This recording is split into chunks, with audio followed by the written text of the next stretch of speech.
Good afternoon, I'm Maciej Mikos and you're watching World Talks, where every word matters. Polish Prime Minister Donald Tusk has announced that the right to asylum was being exploited by the Belarusian and Russian governments in order to manufacture an artificial migration crisis at the EU external border and therefore will be temporarily suspended. But is this in accordance with Polish and European law?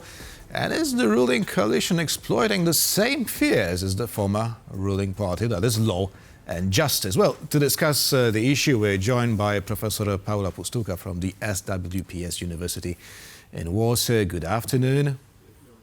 Good afternoon. First of all, I'd like to ask you about the timing. Why has Prime Minister decided to announce his decision right now?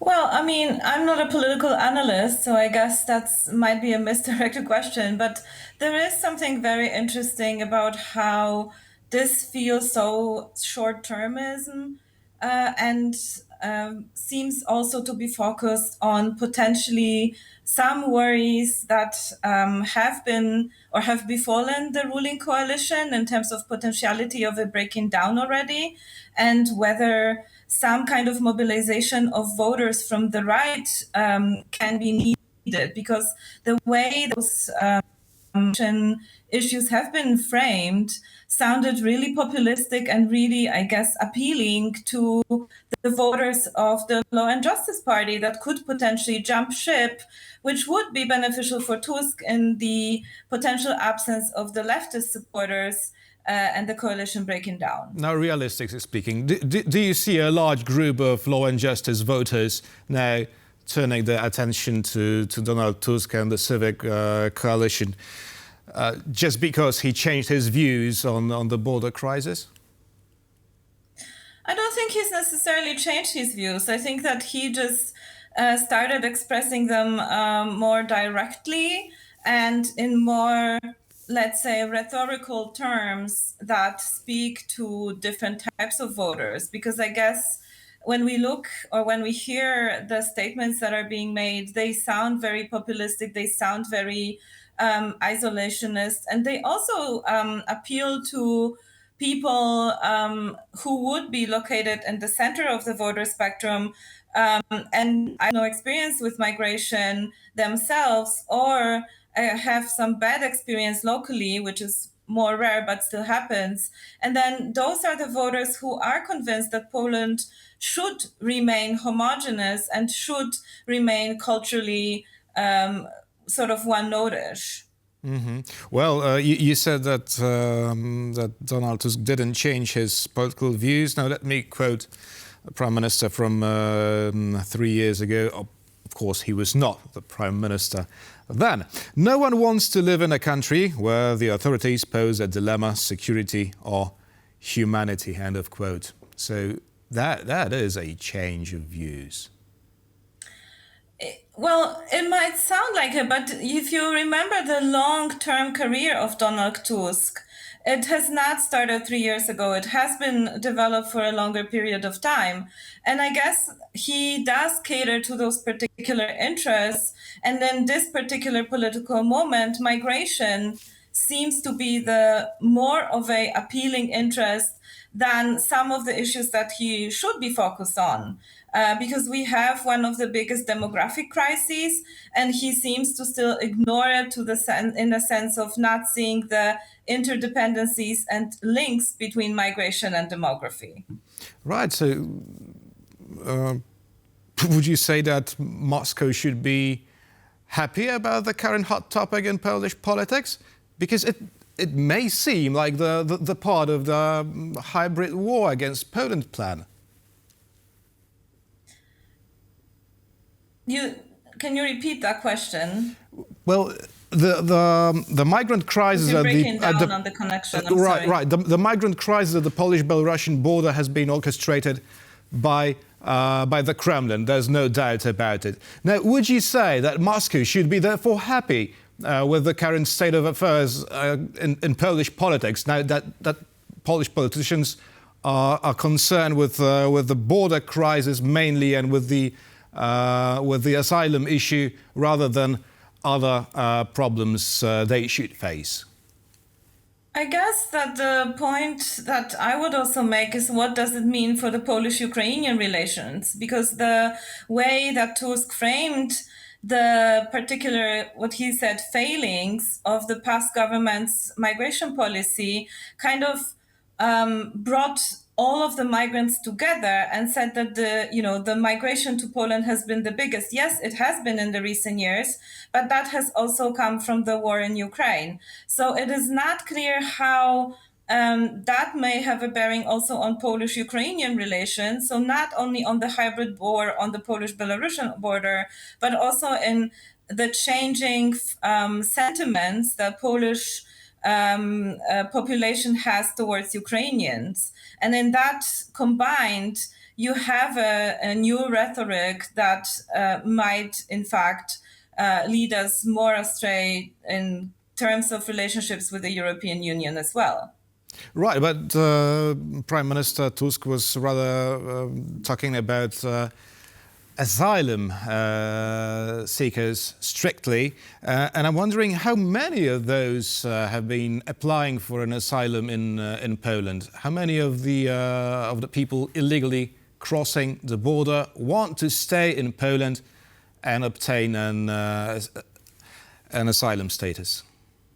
Well, we obviously don't have the good data, and I don't think it's about the actual numbers. I think it's about making the population sort of worried about this crisis. And I would more draw attention to the human rights perspective and how we have already 130 deaths confirmed on that border. And that should be the conversation, and not necessarily whether Poland is endangered by asylum seekers. Because if Poland has, in fact, in recent years, has for the first time had a different type of migration rates, meaning that we had more incoming migrants than Poles leaving the country, then that was primarily caused on scale by the Ukrainian influx. And that also is a subject of debate, because just as the thing that you mentioned about the asylum seekers potentially not staying in Poland, it's also the hot topic in terms of Ukrainians, right? So we have more and more laws that tie benefits and welfare support with the desirability or the settlement plans in Poland. So that's more of a broader phenomenon. Mm-hmm. So you say that the current discussion of asylum may hurt the Polish-Ukrainian relations. Absolutely. But what about the Warsaw-Brussels relations? Because there has already been a reaction from the European Commission, from its spokesperson, stating that Poland has to oblige its rulings. Yeah. Yes, the rulings of the Union. So, in the long term, would it be beneficial for Donald Tusk to push on with his plan? Well, absolutely not. In terms of position of Poland in Europe and broader world, we're talking about the country that has one of the biggest diasporas. We've been continuously sending young Polish people who are unable to find jobs in Poland to live and work and settle abroad. So forgive me for saying this, but it's highly hypocritical if we now try to go this path of being, Poland for Poles. And the rhetoric that is being presented right now sort of goes this way, because it talks a lot about cultural homogeneity, it talks about culture wars, and it even said, he even said that Poles are concerned that migration is one of the biggest issues for Poles. No, that is not evidence-based, it's not supported by research. It's a sort of manufactured problems that puts Poland on a course of isolationism. Mm-hmm.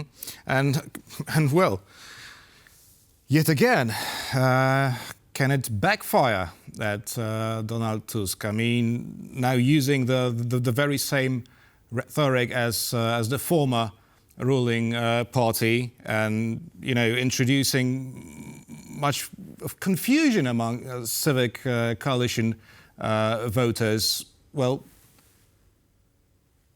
Well, Well, it certainly can internally within the coalition, but I think we are not yet at the point of drawing those conclusions. I think we're still waiting for the actual presentation of the migration strategy. We can see also how much of it is in fact research-based, because there is a massive report from the Migration Research Committee of the Polish Academy of Science, which was actually ordered by one of the Tusk's ministers.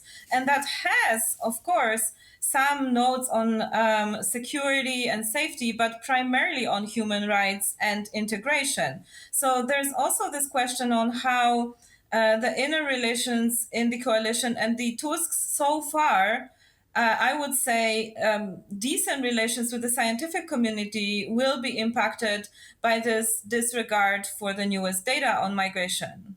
Right, you said that this problem is partly artificially created, that it's not what Poles think about upon the waking up in the morning.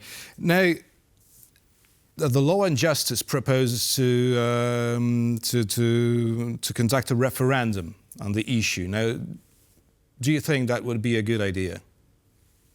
No, because we also are still struggling as a newly new country where we have migration. We, for a very long time, were only the country where people were living from. So now we are still kind of developing even the language and the social understanding of migration. You can see it from research, how there are very different portrayals of migrant versus refugee, and so on and so on. So I think the question is still on a fight for how we will talk about migration in the upcoming years and decades. And if there is a goal of kind of lumping together the Ukrainian migrants, who I guess would be safe to say that more Poles have contacts with and more Poles have concerns about as well, that would be a more interesting question of how we go forward with this.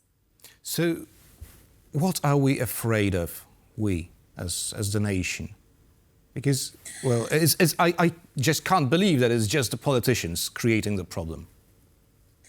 Well, we've had other concerns, and I think I do a lot of youth research besides migration research, and one of the key concerns expressed by the younger people in terms of fear is the demographic implosion or demographic crisis that we have right now.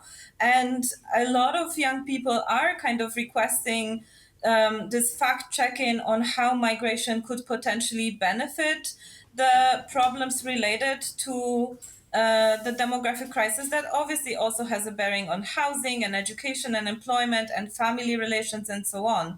So instead of potentially addressing those other issues, besides just purely framing migration as something negative or to avoid, there will be more value, I guess, in trying to address the biggest problems as comprehensively as possible. And I don't think that you can address some of those Poland's or young Polish people's problems without seeing migration in a way more positive light.